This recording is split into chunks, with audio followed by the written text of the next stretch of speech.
Comme vos profs ne peuvent pas interroger régulièrement Nathalie Riouet en lui disant alors comment ça va se passer aujourd'hui. Voici une sélection de plantes qui résistent à tout, au froid, à la pluie, à la chaleur.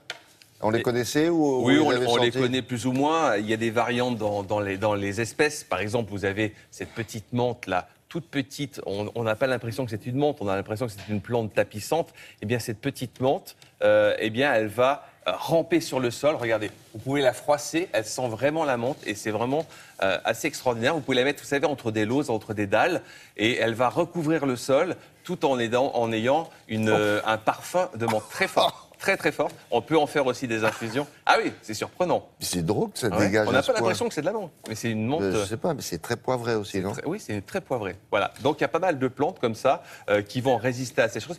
Petit conseil.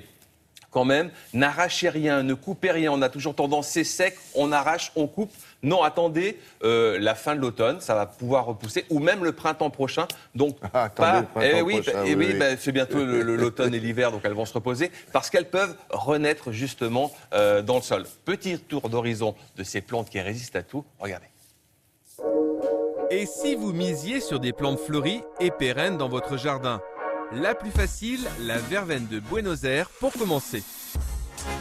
La verveine de Buenos Aires, Verbena bonariensis, c'est une verveine qui va venir jusqu'à 80 cm de hauteur, qui va fleurir une grande partie de l'été. C'est vraiment une plante magique et qui flotte au vent, c'est superbe. Le gypsophile est une plante que l'on connaît en bouquet, où ses petites fleurs blanches mettent merveilleusement en valeur les autres fleurs, tout en créant un effet vaporeux. Le gypsophile, alors ça, pour faire des bouquets, ce qu'on appelait les bouquets de grand-mère, hein, avec 3-4 fleurs, on rajoute 2 branches de gypsophile, on a un bouquet magnifique. En plus, on peut le faire sécher. Ça, c'est vraiment idéal dans les jardins. Hein. Le lychnis est une petite plante de 40 cm de haut et autant de large qui forme une jolie touffe. Les feuilles en ruban fin sont persistantes. Mariez-la aux bruyères par exemple. Le lychnis argvrishti, c'est ce qu'on appelle la croix de Malte. C'est d'une couleur orangée dans les jardins, une couleur qui n'est pas commune. La plante se repose tout l'hiver. Et puis au printemps, comme par magie, elle ressort et elle fleurit dans la foulée pendant tout l'été. L'hibiscus des marais est une vivace au feuillage luxuriant et attire tous les regards lorsque commence sa floraison toujours très spectaculaire. Ses fleurs géantes se renouvellent tout l'été. Il vous fait des fleurs magnifiques pendant tout l'été.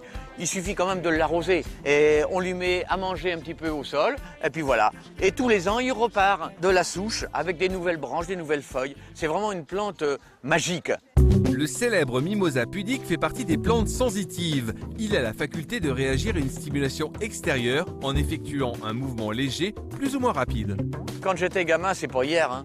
Ça, je m'amusais avec la sensitive déjà. C'est-à-dire que je la touche, et puis hop, elle se referme, vous voyez. Alors bon, faut pas trop la taquiner non plus, hein, parce qu'elle est comme tout le monde. Hein. Des petites fleurs, des petits pompons roses qui sont pas désagréables. Alors attention, elle a sa défense aussi. Quelques épines, faut pas s'en approcher trop près. Il est brun, racé, original et se mariera parfaitement avec des couleurs jaunes et blanches au jardin. Le petit plus, son parfum. Et puis pour le goûter du matin, le Cosmos chocolat, c'est pas une blague, il sent vraiment le chocolat. Hein. C'est un bulbe en terre, on protégera un petit peu son bulbe pour l'hiver, ou alors on l'arrache et puis on le met à l'abri comme un dahlia. On peut le cultiver en pot aussi, même quand on n'a qu'un balcon, si on n'a pas de jardin. Pendant tout l'été, de mai jusqu'au gelé, il va vous ravir de ses fleurs couleur chocolat en plus. Hein. Et puis avec un parfum, c'est magique. Toutes ces plantes sont à adopter maintenant, sans modération. Un grand horticulteur. Il est très convaincant, ce Il monsieur. Ah oui, il cultive des plantes depuis plus de 50 Il faudra ans. retourner le voir. Et il est extraordinaire, Il me semble. ce Il est garçon. très, très bien. Bernard, il s'appelle Bernard Bureau. Des plantes originales, ben vous avez par exemple, pour cette rentrée, des plantes cacahuètes. Ça, voilà, elles commencent à se former, regardez, elles sont ici. Voilà, et ça, voilà, ça pousse sous terre, la cacahuète, je vous le rappelle. Et puis, le feuillage est assez original. Là, il est en période automnale, donc il va devenir un peu jaune, mais vous pouvez avoir avec vos enfants... Et ça pousse partout, ça? Ça pousse partout, dans le potager, on met La ça. cacahuète, elle est finie, là, ou pas encore? Pas encore, il faut encore attendre 15 jours, 3 semaines. Et on Non, va faut pas pouvoir... y aller tout de suite et la croquer, là. Après, il C'est faut la faire griller, évidemment, avant de la croquer. Hein. Et puis, vous avez quelque chose d'assez original, regardez, ces petites tomates. Non, elles n'ont pas été piquées par une mouche, etc. C'est la tomate du voyageur. En fait, c'est une tomate qui est constituée de plusieurs tomates. C'est lié. Ça peut être drôle et original à l'apéritif. Tomate du Et voyageur. ça se mange comment? Comme une pomme? Comme une tomate, voilà, on peut la faire en salade, voilà, on peut Non, mais je veux dire, on peut la croquer. c'est une tomate qui se mange comme une tomate. oui. Par contre, il y a des pommes qui se mangent comme des ananas, c'est un peu spécial. Oui. Non, Non, je veux mais dire, là, on croque On dedans. peut la croquer, on peut croquer dedans. Ah non, bah non, À 6h40. Et puis vous avez des basiliques. Regardez ce basilic-là, un parfum assez intéressant, très peu connu encore par le grand public. Bon, la base, c'est bien sûr le basilic. Il y a un autre parfum Oui, puissant dessous. qui arrive. C'est un pastis. Ouais, un peu, voilà, c'est ça. Non. Anis. Voilà. Anis. Ouais. Basilic anis. Anisé. Et qu'est-ce qu'on en Et fait, très ça original. Dans la salade, bien, ça, hein. avec le poisson, ça Ah marche oui. très bien. Voilà. L'anis et le poisson, ça marche très bien. Et Bon. puis aussi des choses originales, comme par exemple, vous n'avez plus besoin de chercher pendant des mois et des mois le trèfle à 4 feuilles.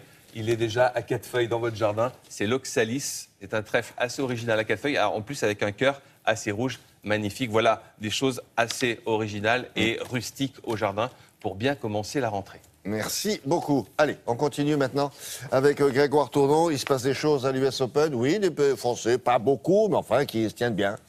One